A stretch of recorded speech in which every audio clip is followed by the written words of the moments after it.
കാണാൻ. പക്ഷെ ഇതല്ലായിരുന്നു ഫ്രിഡ്ജിൻ്റെ അവസ്ഥ. ആദ്യത്തെ അവസ്ഥ കണ്ടാണ്ടല്ലോ നമുക്ക് ശ്വാസം മുട്ടിപ്പോവും. കുറേ ദിവസമായിട്ട് ഫ്രിഡ്ജ് ഇത്രയും മോശമായിട്ട് ഇരിക്കണോണ്ട് തന്നെ നമുക്കൊരു സമാധാനം ഇല്ലാണ്ടാട്ടോ പോയിക്കൊണ്ടിരുന്നത്. എന്താ പ്രശ്നം എന്ന് വെച്ച് കഴിഞ്ഞാൽ ഈ മക്കൾസ് ഉള്ളതുകൊണ്ട് നമുക്കൊരു 1 മണിക്കൂർ അല്ലെങ്കിൽ 1.5 മണിക്കൂർ കണ്ടിന്യൂസ് ആയിട്ട് ക്ലീനിങ്ങിന് നിൽക്കാനുള്ള സമയമില്ല. അപ്പോൾ അവർ ഉറങ്ങുകയില്ല അത്രയും നേരം. പിന്നെ എന്ത് ചെയ്യും? അപ്പോൾ കുറേ ദിവസമായിട്ട് ഇതിലില്ലാത്ത സാധനങ്ങളില്ല. നമ്മൾ എളുപ്പത്തിന് എല്ലാം ഫ്രിഡ്ജിൻ്റെ ഉള്ളിലായിട്ട് തന്നെ കുത്തിത്തിരിക്കി വെക്കും കേട്ടോ. അപ്പോൾ തുറന്ന് നോക്കി ഇപ്പോൾ ഒന്നും പറയണ്ട കേട്ടോ, നിങ്ങൾക്ക് കണ്ടറിയാലോ എന്തൊരു ശ്വാസം മുട്ടില്ല. ഫ്രിഡ്ജ് തന്നെ വിചാരിക്കണ്ടാവും ഈ വീട്ടിൽ വേറെ സ്ഥലമില്ലേന്ന്. അതുപോലെ സാധനങ്ങളാട്ടോ. അപ്പോൾ ഞാനിത് ക്ലീനിങ്ങിന് നിന്നപ്പോൾ ഇന്ന് ബന്ധായതുകൊണ്ട് ഇക്കാക്ക് വർക്കും കാര്യങ്ങളും ഇല്ലാത്ത ദിവസമാട്ടോ. അപ്പോൾ ആരെങ്കിലും ഒരാൾ മക്കൾസിൻ്റെ അടുത്ത് നിൽക്കുമ്പോൾ വേണം ഇതൊക്കെ ക്ലീൻ ചെയ്യാനായിട്ട് നിൽക്കാൻ കേട്ടോ, അല്ലാണ്ട് നടക്കില്ല. അപ്പോൾ ആദ്യം തന്നെ അതിലെ ഐറ്റംസൊക്കെ അങ്ങോട്ട് എടുത്ത് പുറത്തേക്ക് വയ്ക്കും കേട്ടോ. അപ്പോൾ അവിടെ നിന്ന് തന്നെ ട്രോളുന്നുണ്ട്. എന്താണെന്നോ, ഇന്ന് ഈ വീട്ടിലെ പല കാണാതായ സാധനങ്ങളും കിട്ടും. അത്രയും സാധനങ്ങളുണ്ട് ഇതിൻ്റെ ഉള്ളിൽ നിന്ന്. സത്യം കേട്ടോ, മൈലാഞ്ചി മുതൽക്ക് അതിൻ്റെ ഉള്ളിൽ കുത്തിത്തിരികെ വെച്ചിട്ടുണ്ട് എൻ്റെ മക്കൾസ്. പിന്നെ ഈ അഴുക്കാവണ എങ്ങനെയാണെന്ന് വെച്ച് കഴിഞ്ഞാൽ ഇവർ ഈ ബിസ്ക്കറ്റും കാര്യങ്ങളും എല്ലാം സൂക്ഷിച്ച് വെക്കണത് ഈ ഫ്രിഡ്ജിൻ്റെ ഉള്ളിലാട്ടോ. അപ്പോൾ ഇവർ ഈ പെട്ടെന്ന് വന്ന് ഡോറ് ഓപ്പൺ ചെയ്യുകയും ക്ലോസ് ചെയ്യുകയൊക്കെ ചെയ്യുമ്പോൾ പലതും തട്ടിമറിയുകയും ഒക്കെ ചെയ്യും. അങ്ങനെയാണ് ഇതിലെ മൊത്തം ആവണേ. അതുണ്ടോ, ഞാൻ പ്രസവിച്ച് കിടന്നപ്പോൾ ഉണ്ടാക്കി കൊണ്ടുവന്ന ഉലുവാക്കുഴമ്പ അതുവരെ ഫ്രിഡ്ജിൽ സൂക്ഷ്മതയോടുകൂടി ഞാൻ സൂക്ഷിച്ച് വെച്ചിട്ടുണ്ട് കേട്ടോ. അപ്പോൾ അതിനൊക്കെ അവിടെ നിന്ന് കളിയാക്കി കൊണ്ടിരിക്കുക കേട്ടോ. പിന്നെ കുട്ടികളുടെ വയമ്പ്, ജാതിക്ക, അങ്ങനെ വേണ്ട എല്ലാ സാധന സാമഗ്രികളും ഉണ്ട്.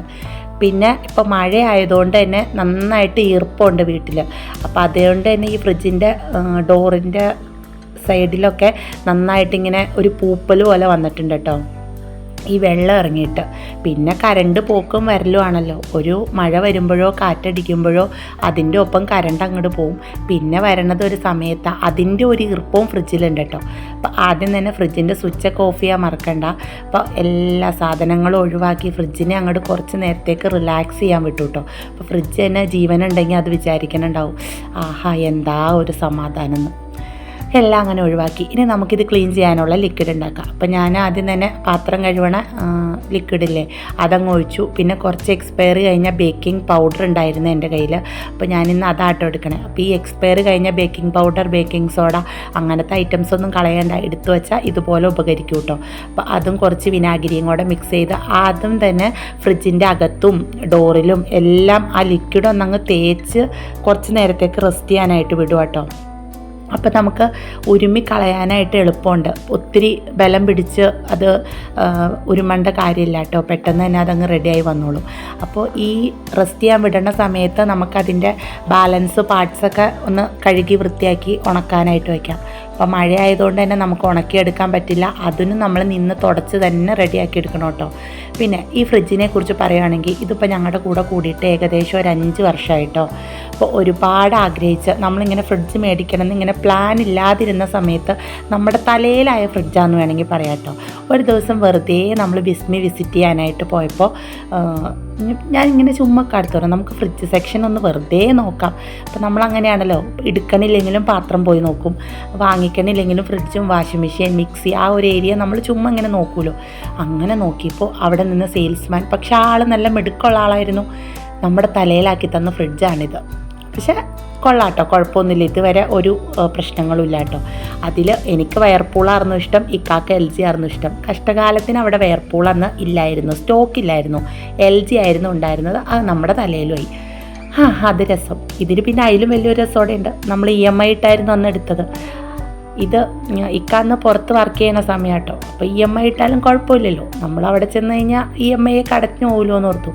അങ്ങനെ ഈ ഫ്രിഡ്ജ് വീട്ടിൽ വന്ന് ഒരു 3-4 ദിവസം കഴിഞ്ഞ് കഴിഞ്ഞപ്പോഴത്തേനുമാണ് കൊറോണ പ്ലസ് ലോക്ക്ഡൗൺ പ്രഖ്യാപിക്കുന്നത് കേട്ടോ. അപ്പോൾ ചുമ്മാ ഒന്ന് ആലോചിച്ച് നോക്കിയ അവസ്ഥ.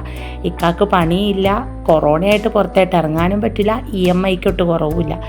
അങ്ങനെ എങ്ങനെയൊക്കെയോ EMI അടച്ച് തീർത്ത് നമ്മുടെ സ്വന്തമാക്കിയ ഫ്രിഡ്ജാണിത്. അപ്പോൾ ഫ്രിഡ്ജിൻ്റെ കഥ എല്ലാവർക്കും മനസ്സിലായില്ലേ? അങ്ങനെ എല്ലാ സാധനങ്ങൾക്കും ഓരോരോ കഥകളുണ്ട് കേട്ടോ ഈ വീട്ടിൽ. നമ്മൾ ഒരുപാട് ആഗ്രഹിച്ച് അല്ലെങ്കിൽ പ്രതീക്ഷിച്ച് ഒക്കെ വാങ്ങിച്ചേക്കണ ഐറ്റംസാണ് ഓരോന്നും. അതുകൊണ്ട് തന്നെ ഓരോന്നിനോട് നമുക്കൊരു പ്രത്യേക അറ്റാച്ച്മെൻറ്റും ഉണ്ട് കേട്ടോ. അപ്പോൾ ഈ ഫ്രിഡ്ജൊക്കെ ഇത്രയും മോശമാക്കി ഞാൻ ഒരിക്കലും വെക്കാറില്ല. ഇത് ഇത്രയും മോശമാവാൻ തന്നെ കാരണം എന്താ, ഈ മക്കൾസ് ഉള്ളതുകൊണ്ട് തന്നെ ഒന്നിനും നമുക്ക് സമയമില്ലെന്നേ. മൂത്തവരും കുഞ്ഞല്ലേ, ഇളയവർ ട്വിൻസ് ആയതുകൊണ്ട് തന്നെ ഒരാളെ കരച്ചിൽ മാറുമ്പോഴായിരിക്കും അടുത്ത ആൾ തുടങ്ങണേ. പിന്നെ 2 പേരും കൂടി ഒരുമിച്ച് ഉറങ്ങണ ഒരു സ്പേസേ നമുക്ക് കിട്ടാറില്ല. അപ്പോൾ മോൻ ഉറങ്ങുമ്പോൾ മോൾ എഴുന്നേറ്റിരിക്കുമായിരിക്കും, മോൾ ഉറങ്ങുമ്പോൾ മോൻ എഴുന്നേറ്റിരിക്കുമായിരിക്കും. ഇതായിട്ടോ അവസ്ഥ.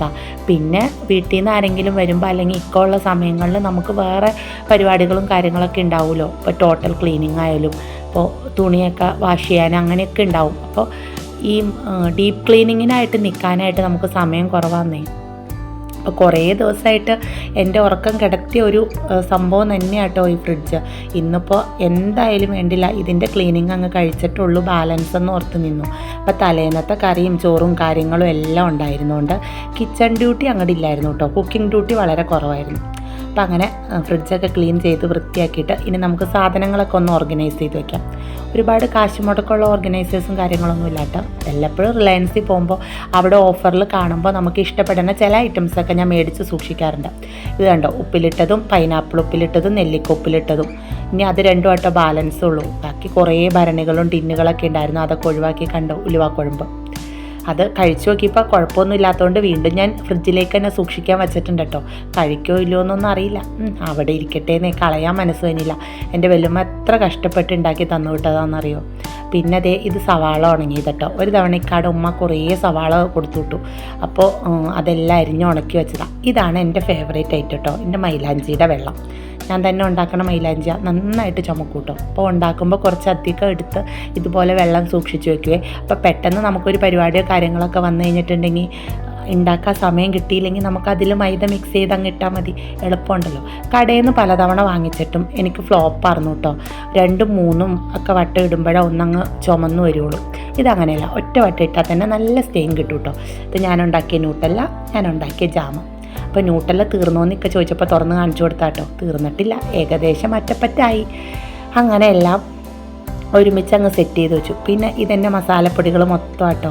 Baking powder, baking soda, chaat masala, custard powder, kasuri methi, yeast, അങ്ങനെ വാനില എസൻസ്, അങ്ങനെ പാൽപ്പൊടി, കുറച്ച് ഐറ്റംസ് കേട്ടോ. അപ്പോൾ ഒരു 3-4 പാക്കറ്റ് ഈസ്റ്റ് ഉണ്ടായിരുന്നു. എനിക്കും ഇപ്പോൾ തോന്നുന്നുണ്ട് ഇത്രയും ഈസ്റ്റ് എന്തിനാന്ന്. വാങ്ങിക്കുമ്പോൾ ഇല്ലയെന്ന് വിചാരിച്ച് നമ്മൾ പിന്നെ വാങ്ങിക്കും. ഇതൊക്കെ എപ്പോഴും ആവശ്യമുള്ളതല്ലേ, ഇരിക്കട്ടെ തന്നെ. അപ്പോൾ ദേ ഓരോന്ന് റെഡിയാക്കി മുട്ടയൊക്കെ എടുത്ത് ആദ്യം വെച്ചു. അപ്പോൾ ഇതെല്ലാം കൂടെ ഒരു ടിന്നിലാക്കി വെക്കുമ്പോൾ നമുക്ക് എടുക്കാനും ഒക്കെ എളുപ്പമുണ്ട് കേട്ടോ. ഫ്രിഡ്ജിൽ അങ്ങ് ചെതറി കിടക്കില്ല. എപ്പോഴും ആദ്യം വെക്കുമ്പോൾ ഇങ്ങനെ തന്നെ വെക്കണം. ഇനി 1 മാസം ഇങ്ങനെ കുഴപ്പമില്ലാണ്ട് പോട്ടോ. അത് കഴിഞ്ഞ് കഴിയുമ്പോൾ ഇതെല്ലാം തലങ്ങും വിലങ്ങും മാറും, അതാണ് പ്രശ്നം. പിന്നെ ഉപ്പിലിട്ടതൊക്കെ ഡോറിൽ വെച്ചു കേട്ടോ. ഇനിയിപ്പോൾ അതൊക്കെ എടുക്കാൻ എളുപ്പത്തിന് അവിടെയാണ് നല്ലത്. അകത്തേക്ക് വെച്ചാൽ മക്കൾസ് അതെല്ലാം കുഴയ്ക്കും. അപ്പോൾ പിന്നെ അവർക്ക് എടുക്കാനോട് എളുപ്പത്തിന് വെക്കണേ ആയിരിക്കുമല്ലോ നല്ലത്. അപ്പോൾ അതെല്ലാം അങ്ങനെ സെറ്റ് ചെയ്ത് ഡോറിലും അകത്തും ഒക്കെ ആയിട്ട് വെച്ച്. പിന്നെ നിങ്ങൾ ഓർക്കണ്ടാവും ഞാൻ ഈ തേയിലപ്പൊടി ഉൾപ്പെടെ എന്തിനാണ് ഫ്രിഡ്ജിൽ വെക്കണേന്ന്. ഇവിടെ തേയില വരെ ഉറുമ്പ് തിന്നുന്നേ. നമ്മൾ പുറത്ത് വെച്ച് കഴിഞ്ഞിട്ടുണ്ടെങ്കിൽ ആ പ്ലാസ്റ്റിക് കവർ തുരന്നിട്ട് ഉറുമ്പ് തേയില എടുത്തുകൊണ്ട് പോകും.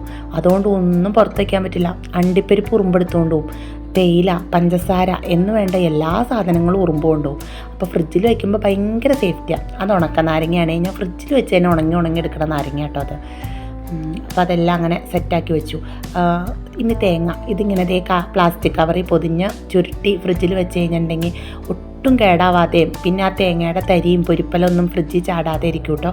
പിന്നെ അത് കുറച്ച് കരിപ്പട്ടിയും നോർമൽ ശർക്കര അത് 2ഉം കൂടി അതിൽ പൊതിഞ്ഞ് ഒരു ടിന്നിലാക്കി വെച്ചു കേട്ടോ.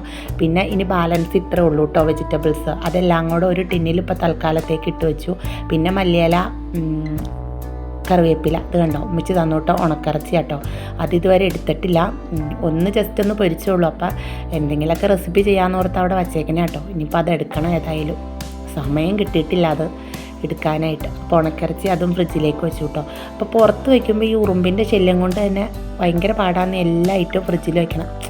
പിന്നെ കുറേ എക്സ്പയറി കഴിഞ്ഞ ഐറ്റംസൊക്കെ ഉണ്ടായിരുന്നേ. അപ്പോൾ ഞാൻ മൈദയും കടലമാവ് അങ്ങനത്തെ കുറേ സാധനങ്ങളൊക്കെ ഉണ്ടായിരുന്നു. അപ്പോൾ അതൊക്കെ എടുത്ത് കളഞ്ഞു. പിന്നെ ആവശ്യമുള്ളത് മാത്രമായിട്ട് വെച്ചപ്പോൾ തന്നെ ഫ്രിഡ്ജിന് ദൂരെ സ്ഥലമല്ലേ. എന്തൊരു സമാധാനം, കാണുമ്പോൾ തന്നെ എന്താ ഒരു സുഖം. അപ്പോൾ എൻ്റെ കുട്ടി ഹെൽപ്പർ എത്തിയിട്ടോ. അവൾ മദ്രസയിൽ പോയപ്പോഴായിരുന്നു ഞാൻ ക്ലീനിങ്ങിന് നിന്നെ. അപ്പോൾ ആൾ വന്നു കഴിഞ്ഞപ്പോൾ എല്ലാത്തിനും ഹെൽപ്പ് ചെയ്ത് സാധനങ്ങളൊക്കെ എടുത്തു തരാനും എല്ലാത്തിനും കട്ടയ്ക്ക് കൂടെ ഉണ്ട് കേട്ടോ. അത് ഐസ്ക്രീമാണ്, ഇനി കുറച്ചുകൂടെ ഉണ്ട്. അപ്പോൾ എന്തായാലും അത് അവിടെ തന്നെ അങ്ങ് വെച്ചു കേട്ടോ. അപ്പോൾ അദ്ദേഹം എല്ലാം കഴിഞ്ഞപ്പോൾ ഫ്രിഡ്ജ് നല്ല ക്ലീനായി. ഫ്രിഡ്ജിനും ഒരു സമാധാനമായി, എനിക്കും ഒരു സമാധാനമായി. എന്തെന്നില്ലാത്തൊരു സുഖം. അങ്ങനെ ഒരു മെയിൻ ക്ലീനിങ് പരിപാടി അങ്ങ് കഴിഞ്ഞ് കിട്ടിയല്ലോ. ഏതെങ്കിലുമൊക്കെ ഓരോ ഭാഗം ക്ലീനിങ് കഴിഞ്ഞ് കഴിയുമ്പോൾ എന്തെന്നില്ലാത്തൊരു മനസ്സുകാരിക്കൂലേ. അപ്പോൾ എല്ലാവരും വീഡിയോ ഇഷ്ടമായി കഴിഞ്ഞാൽ ലൈക്ക് ചെയ്യാനും ഷെയർ ചെയ്യാനും നിങ്ങളുടെ അഭിപ്രായങ്ങളെല്ലാം കമൻറ്റായിട്ടും അറിയിക്കണേ. വീണ്ടും നല്ലൊരു വീഡിയോയിൽ കാണാം കേട്ടോ ഫ്രണ്ട്സ്. ബായ്.